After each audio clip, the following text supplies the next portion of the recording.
Bien que encore couramment pratiquée de manière routinière, l'utilisation du toucher vaginal chez des femmes adultes, qui ne sont pas enceintes et ne présentent pas de symptômes particuliers, ne permet pas de détecter des pathologies.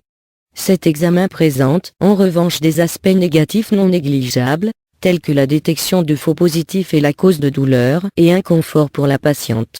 Chez la femme enceinte au moment de l'accouchement, un toucher vaginal est couramment utilisé afin d'estimer le degré de dilatation du col de l'utérus.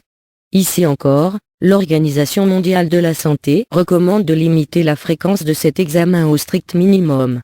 Pendant le premier stade de travail, si le travail se passe bien, un accoucheur expérimenté pourra se contenter d'un seul examen.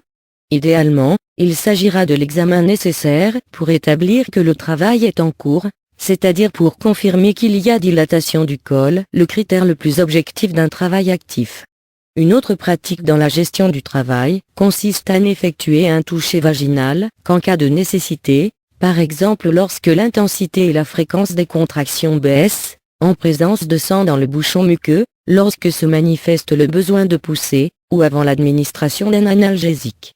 Les touchers vaginaux répétés ou fréquents, spécialement par plusieurs dispensateurs de soins, sont considérés par l'OMS comme une pratique fréquemment utilisée à tort. Technique. Il consiste habituellement en l'introduction dans le vagin de l'index et du majeur muni d'un doigté à usage unique. Il est fréquent de compléter ce toucher par une palpation abdominale de l'autre main, afin d'apprécier la taille et la position de l'utérus.